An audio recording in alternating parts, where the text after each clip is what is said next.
As evidence builds that global warming is accelerating, more climate change talks take place in Warsaw this month, with negotiators still far apart. In addition to melting Arctic ice and Alpine glaciers, scientists see the impact in extreme weather and effects on ecosystems.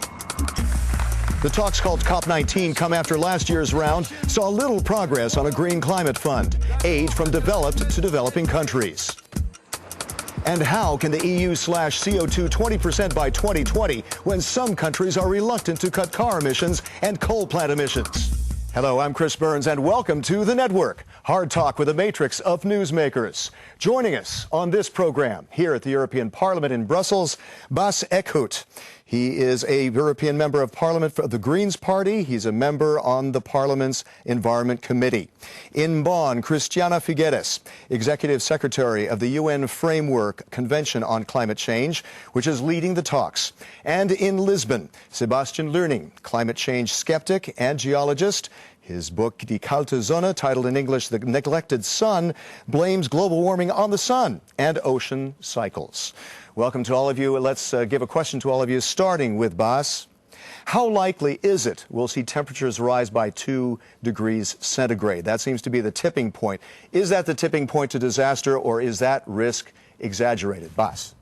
Well, first of all, if we don't do anything, if those global climate talks will fail, then we will sure go over the 2 degrees Celsius. Okay, but is that a problem? Is that really a problem? That is a problem because the world has, well, maybe the world has been over 2 degrees, but the world with 7 billion people has never been over that one. And I don't think we want to play with that. Christiana, how big the risk is there of a tipping point? Well, actually what we are is at a crossroads. We could either continue business as usual, like we have been doing up until now, and then we would go past 2 degrees, or we can make a choice and actually keep ourselves under 2 degrees, and that is what is actually being pursued under the United Nations Framework Convention on Climate Change, is precisely how are countries going to collaborate with each other to keep us under the 2 degree maximum temperature rise. Okay, Sebastian, too much worry? What do you think? Well, the underlying question here is how much warming does CO2 actually contribute? And there the science is in a re-evaluation mode. The past fears that CO2 is a really strong heating agent turn out to be incorrect. And there's a lot of new papers that now say CO2 actually does not warm that much. Okay, we could go on and on with that debate, but whose fault is it that we don't have a post-Kyoto agreement now? Shouldn't we have one now? A Bus. Yeah, well... We actually do have... I was about to say we do have one. We do have a post... Yeah. Yes, exactly. We do have a Kyoto Protocol right now, but the problem indeed is that only Europe and some other countries are part of it, so it is not very convincing one. So we need a convincing one from 2020 onwards, but Exactly. we do have a Kyoto. Exactly. And Christiana, it's not really that binding, though, is it? It is absolutely binding. The second commitment period of the Kyoto Protocol that Bas has just alluded to binds those countries that are under that Kyoto Protocol until 2020. So Okay. that is a binding agreement. In addition to that, what countries are doing are negotiating another new legal framework that is going to bring all countries under the same framework. So it's two different processes, one a smaller one and one a larger one. Sebastian, do we really need a new agreement? This is a big question. I think we should only start all these complicated negotiations once the scientific basis is known. Yeah, but that could take forever, and by then it's too late. This is the argument from the other side, is it's too late by the time you have enough studies. But we have seen that in the last 15 years there has been no warming whatsoever. And what we also know from the science is that the warming of the last 40 years, half of that is actually the positive phase of an ocean cycle. So that means in the last 15 years, this same ocean cycle has actually reduced the warming. So a lot of these calculations are incorrect, and we have to go back to the science here. Can I say something there? Can I? Yes, go ahead, Bas. I'm sorry, I have to come in here. I'm sorry, I have to come in. Yeah, me too. Let Bas go first. Let Bas go ahead. I was about to say, it's nice that you invited 5% of the scientists who are denying this, but there are 95% of the scientists who do say there is a problem. And if you go into an airplane, and 95% of the scientists are saying this plane is going to crash, do something about it. Are you going to rely on only the 5% who say there's another problem? I prefer to prevent that crash. Okay, let's try not to gang up. Christiana, let me pitch another question to you, though. Are these talks doomed to fail because of the economic crisis, Christiana? No, actually, there's a huge opportunity in addressing climate change, because what we do when we address climate change is we promote a whole new industry, a whole new sector of possibilities to create jobs and to bring sustainable, over the long-term development. So it actually is a very, very positive scenario that we're looking at. Bas, what do you think? I mean, you got your hand on the pulse of voters. Do you think they really want to make the sacrifices amid this economic crisis to shut down power plants, to really change the economy, to cut CO2? Are we really ready to do that?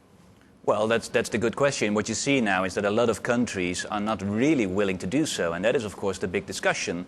I mean, do you see the opportunities of a new economy who is not relying on fossil fuels, which is usually a lot of imports and dirty, and are we able to make the shift? There are a lot of economic opportunities, but the big question is, do countries dare to take that step? And indeed, countries like Poland until now have been very reluctant, but in the end, we know everyone will move because it's cleaner, it's safer, and it's a better economic opportunity. Okay. Well, what about a bridge technology like carbon capture and storage? That's the important thing. Right. Sorry, Sebastian, what about carbon capture and storage? Do you think that's a good bridge technology? Yeah, I'm doubtful. I'm a geologist, so I should actually be a big fan of this. But as we don't know how dangerous the CO2 is, maybe we are really burying a molecule here that really does not play a major role.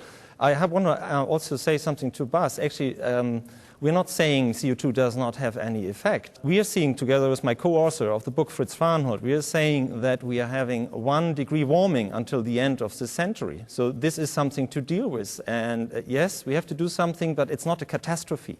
Okay, we are already on 0.8 degrees increase, so another centigrade means that we are close to that 2 degrees centigrade. So I think it's better to do something. Okay. Break it up for a second. Christiana, do you think that shouldn't we be focusing more on mitigation? If these temperatures are rising anyway, we're not seeing a lot of cooperation by countries. Why don't we focus on mitigation instead? Dealing with adapting to actually focusing on both. Temperature rises. Sorry. You mean adaptation? You mean adaptation, Chris? But we're actually focusing on both, because we have to mitigate. We have to bend the curve of emissions that is currently continuing to increase. It has to peak this decade, come to a global peak, and begin to come down so that we get to zero net emissions by the second half of the century. But at the same time, countries are focusing not just on mitigation, but also on adaptation, which is beginning to adapt to those changes that are by now inevitable. Okay, last question to try to get all of you in here. Has time already run out? Are we wasting money with these climate talk shops going nowhere, or what's the chance we'll make progress in Warsaw? Bas? We're absolutely not wasting money, but time is getting scarce. So we do have to move. Poland is an important step towards 2015 in Paris. It's going to be tricky, it's going to be difficult, but we're not wasting time, because if we don't do anything, we will have problems both economically as for the planet. Sebastian, real quick, what do you think? Yeah, I think we should stay away from that catastrophe idea, but we should focus on energy efficiency and real problems. This is what these talks also should more and more address. Okay, last to you, Christiana, can you be optimistic when the Polish government is being very, very reluctant to cut CO2 at the moment? Because of the economic crisis. Yes, I am optimistic, because I know that countries are going to Poland with a very, very serious agenda that they will actually accomplish, and they have a very clear timeline of how to get from here to Paris 2015 with an agreement. But I'm also optimistic because I know it's not just governments that are moving forward. It is the private sector, it's the financial sector, it's the banking world. Everybody is moving forward because everybody understands that actually we do have a much more promising future that we can pursue. Christiana, thank you so much. That's all the time we've got for now. I'd like to thank our guests, Bas Eickhout, Christiana Figueres, and Sebastian Leuning. I'm Chris Burns, and until next time, thanks for connecting with The Network.